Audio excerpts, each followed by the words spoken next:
We need to seriously think about this issue, and that is that in Western worlds is democracy dying.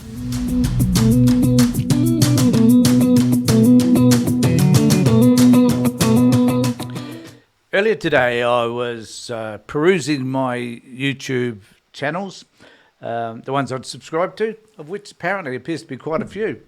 And I came upon LBC, which I do subscribe to, and James O'Brien was doing his regular TV show.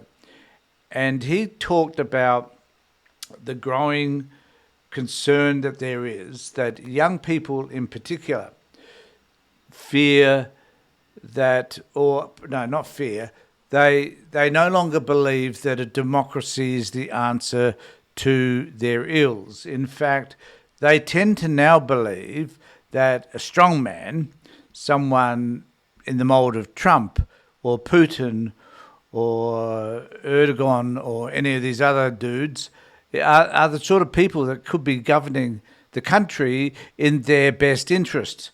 And now this fascinated me because I don't see it, but the younger generation are going to be those that will be voting for and supporting a democracy or a non-democracy in years to come. And the perils that are associated with that are extreme.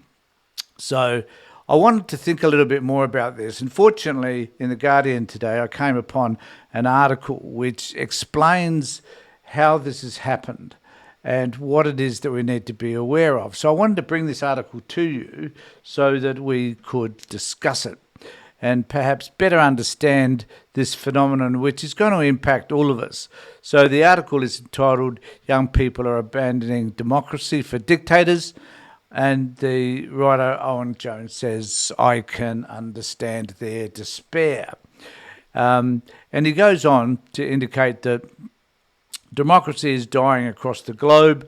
This may sound alarmist and generate a follow-up question, but what does that actually mean? Will there be no elections? Well, one can be certain that if Donald Trump had his way, there would not have been any further elections after the 2020 result. But nevertheless, and if there's another, if he finishes this term in one piece, will he want to get rid of elections altogether? My guess is the Republican Party probably would, as long as a Republican was in power.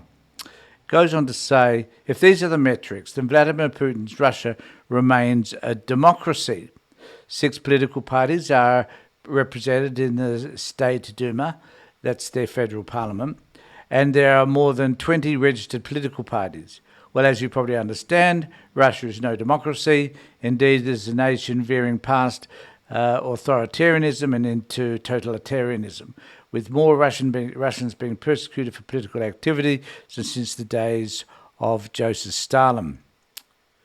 Faith in democracy is unequivocally on the decline.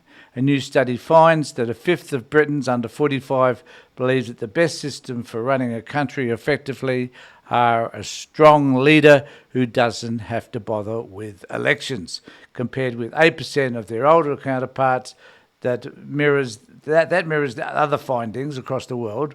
A study by Cambridge researchers in 2020 examined attitudes in 160 countries and found that younger generations have become steadily more disillusioned with democracy.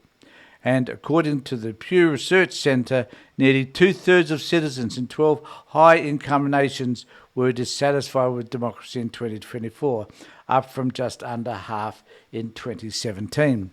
So the message is clear at this particular point, and that is that young people are not keen about a future their democracies as they sit at the moment. They want to have some sort of change.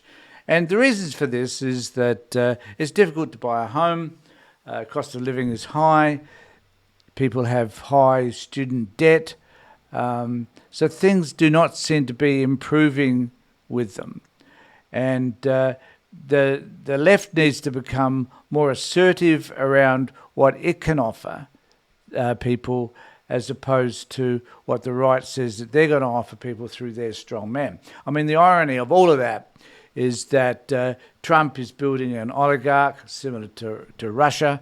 It is and will be an administration that is primarily concerned about benefiting those who are involved in the administration, and particularly those who are wealthy. It has nothing to do with the working and lower classes. It certainly won't have much to do with welfare payments. In fact, the chances are it may actually find a way to reduce them. It will rebuild their military. It will become a more dominant force at the top end and a less secure force at the bottom end for those people that rely on government benefits. So beware. If you're elderly, you're out the door anyway, and if you're unemployed, you don't have a voice. If you're on welfare, you just are not going to be heard. It's just the way it is going to be under the Trump administration. So it goes on to say, and I think this is an important part in this article, Trump's closest mainstream equivalent back in the past was George Wallace, a racist and segregationist who was still less crude and demagogic than the current president-elect. He secured 13.5 in the presidential election of 1968, and the US ended with Richard Nixon and then with Ronald Reagan, a right-winger of a rather different breed. Indeed, the US of the 1930s showed far more susceptibility to fascist sympathisers than it did during the 60s and 70s. The Nazi sympathising priest Charles Coughlin, this is an interesting stat, boasted 30 million listeners to his radio show, while the US population was below 130 million. One poll suggested that he was second in popularity and power only to President Franklin D. Roosevelt. Now, the issue for me around that is that, and the lesson to be learned, is if we extrapolate those figures into podcasts and the access to the internet, and of course the millions of people that just view my channel as well, and my massive influence over the masses, one could tell how influential people like I would be.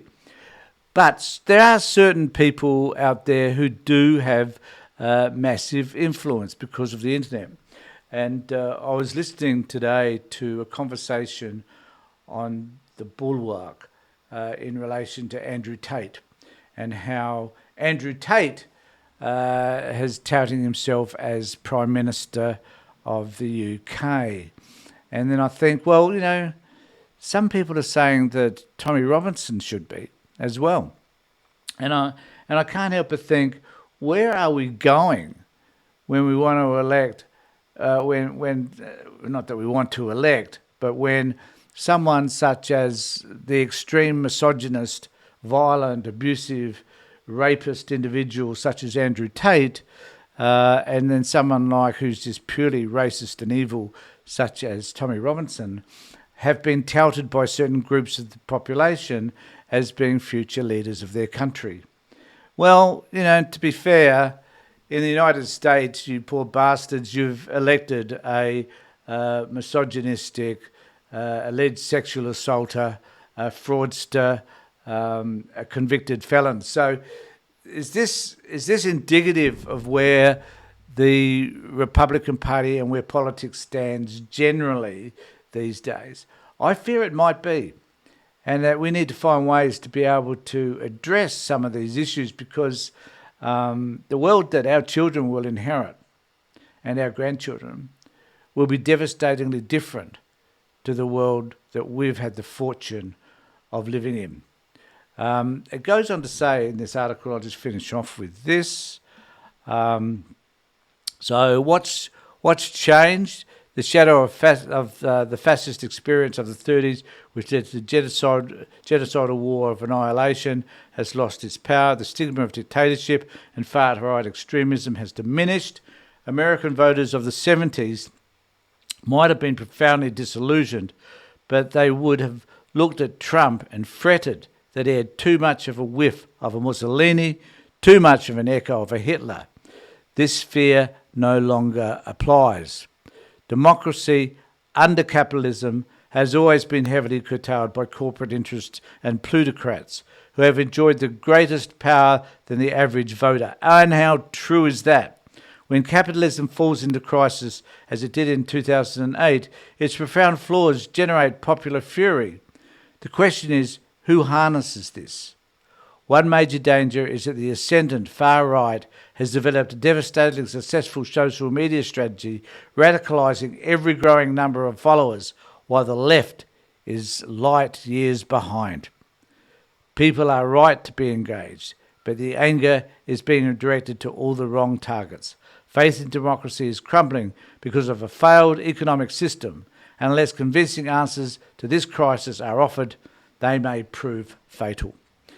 And I think that's the warning, that certainly the issues that concern young people, the issues that concern us all around cost of living, inflation, the housing crisis, the rate hikes, all those things are of concern. But do they need to trouble us to the extent whereby we elect people who represent every moral deficit that one could possibly imagine? Is that the direction that we have to take? You can't argue, you can't say, or you can say, but it has very little significance that Trump and his ilk are moral, ethical individuals. They are not. They represent the worst of us, not the best of us. Yet towards that worst of us, because we're so selfish and we actually believe that somehow they have this magic panacea, this magic solution, this thing that will encapsulate us all, that will solve all our problems, that will be able to eradicate all our concerns, that suddenly eggs will start to be cheaper, the petrol will be cheaper, our student debts will just disappear, that childcare will be cheaper, that the average income will increase, and that there will be greater employment and less unemployment. I mean, will those things eventuate simply because you elect an amoral man or woman? No, it won't. None of that will change. We need good policies, and we need to keep people accountable for those policies. Do we have those representatives? Do we have those appropriate representatives here in Australia? I don't think we do either, on either side. So something needs to be done. But the warning, believe me, is there. We see the signs. The polls are in. We now know the way people are going to vote and what they're looking for.